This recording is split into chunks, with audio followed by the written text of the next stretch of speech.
this world back in the 1930s. So, Congressman, in then Germany, in Italy. Geez, it sounds like the reporter's trying to save him, but can you believe that he's acknowledging this moment in time to 1936 Germany? Does Will Hurd feel that way? He's the former Texas congressman, cybersecurity executive, and former officer in the CIA. Will, what's your reaction to that? And thanks so much for joining us. Hey, Brian. Happy day before Election Day. Look, the one thing I can say, I agree with, democracy is going to continue to exist.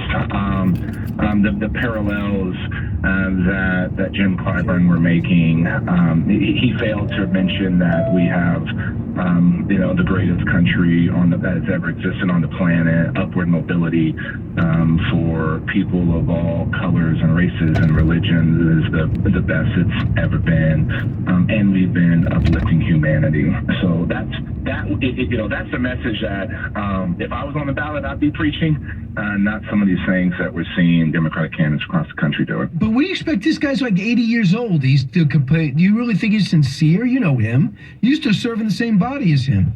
I mean, is that? Look, I know Jim. I consider him a friend. I think what they're doing is playing up this notion that threats to democracy is a number 2, number 3 issue for voters. There's been a number of polls over the last couple of weeks and months.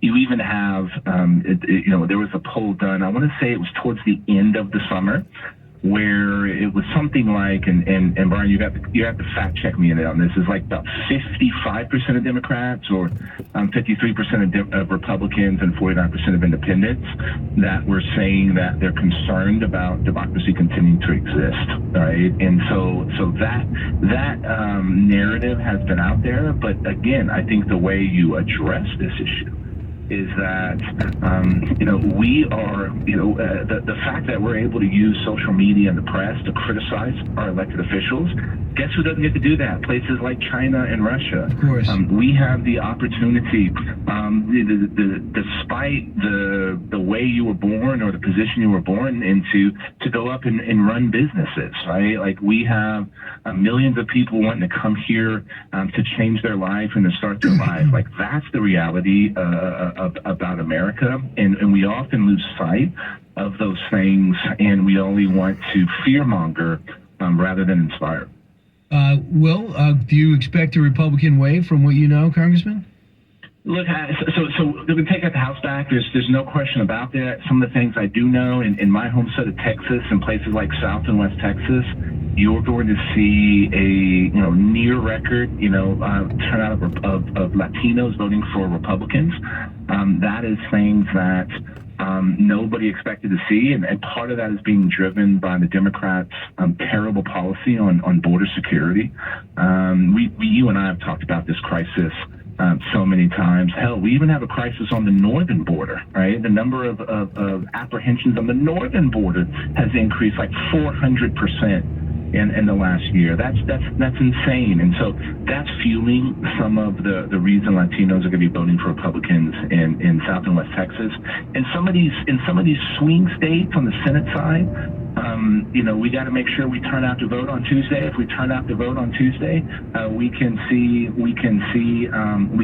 that landslide. So I've learned in my almost 10 years of being associated with politics that polls may help you with trends, but polls don't necessarily dictate what can happen on Election Day. So as long as Republicans get out to vote, we'll see a red wave. And we need to be voting more on Election Day than we saw in some places in early voting. Well, in terms of oil and gas and the border, that's really telling Texans, don't believe your eyes and don't bother me with your lifestyle problems. They're ignored it. Outside Henry Cuellar, I don't see any Democrat doing anything except lip service. I'm not even seeing lip service when it comes to the border. Is this the worst you have ever seen it? Look, it is so hard to encapsulate how terrible things are. When last summer you had 14,000 people sleeping under a bridge, last week or last weekend you had people attacking Border Patrol with a flagpole and trying to overrun some of these places where folks are coming in illegally. When you have people that are here in the country illegally talking to the press about bringing in the rest of their family, and they're not concerned about doing things the right way. Right? It's just wild, and this notion that Democrats believe in concept of open borders. Most people don't see that. There was a recent article by Tim Alberta where he kind of talked about what's happening in the Latino communities in Arizona, Texas, and Florida, and how the Democratic Party is completely out of touch. And part of this is being fueled by this nonsense on these border policies. And you bring up energy as a perfect example. When almost 40% of the population in South and West Texas rely on the energy sector for their to be able to put food on the table and a roof over their heads, and they feel like the other party, Democrats, are against that.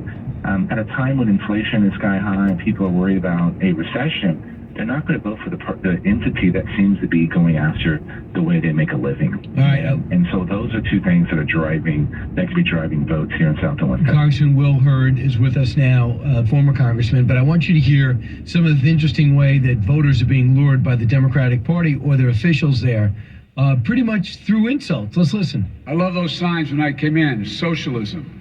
Just give me a break. What idiots. The American people, they're treated like they're a bunch of dummies. They're not idiots. Okay, now granted, there's 330 million people in the country, maybe a good 80 to 90 million aren't very bright. Is that going to help? That's Michael Moore, the second one. Well, of course not. And here's what I don't see happening on the Democratic side. If they're saying all these things, if they actually believe these things are true, and they're getting ready to get their butts kicked, and we're going to take the House back in this election, is there going to be soul searching and being like, man, we really missed the mark, right? Or we really lack the true understanding of where the country actually is. And what's always fascinated me, and you knew my old district, it was 50-50, 50% Democrat, 50% Republican. And so I spent a lot of time in blue areas. And what I always saw is that the Democrats were saying that party's leaving us, right? They're taking us for granted. They're not focusing and caring on issues that we care about. And the fact that their elected leaders' rhetoric is basically straight up agreeing with that and doubling down on that, that's one of the reasons that they're going to lose, especially big time in the House of Representatives. Congressman, this is what I get from a lot of people. They say if the House goes to Republicans and the Senate goes to Republicans, so what?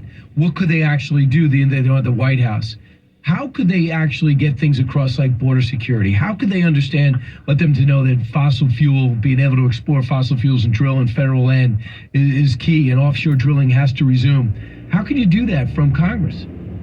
Well, it starts with, and I hope Kevin McCarthy puts forward an appropriation. This is the funding of the government. And let's start doing it based on 2 years, not just 1 year. And so we can start understanding what a one-term, we know that Kevin McCarthy is going to be the speaker for those 2 years, right? So that Congress should be saying, this is where we see we want the government to go. Part of that is instead of funding 87,000 IRS agents, let's get 87,000 more Border Patrol agents or 87,000 more judges to do the immigration laws. And so you can create an appropriation for the government, and guess what? Force President Biden to veto that. So you're able to create a clear actual plan on the tools that we need to do border security. The oversight function of Congress is incredibly important.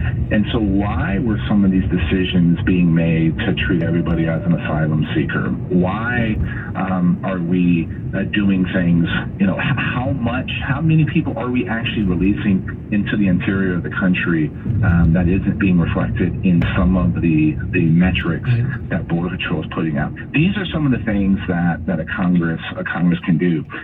When you're dealing with inflation, what do you need to do? We need to reduce the government spending. And so we can put forward a budget and an appropriation that reflects that in order to help the American people deal with inflation. And so these are the things that a Republican House and Senate can do, and that's going to show a contrast. And President Biden can work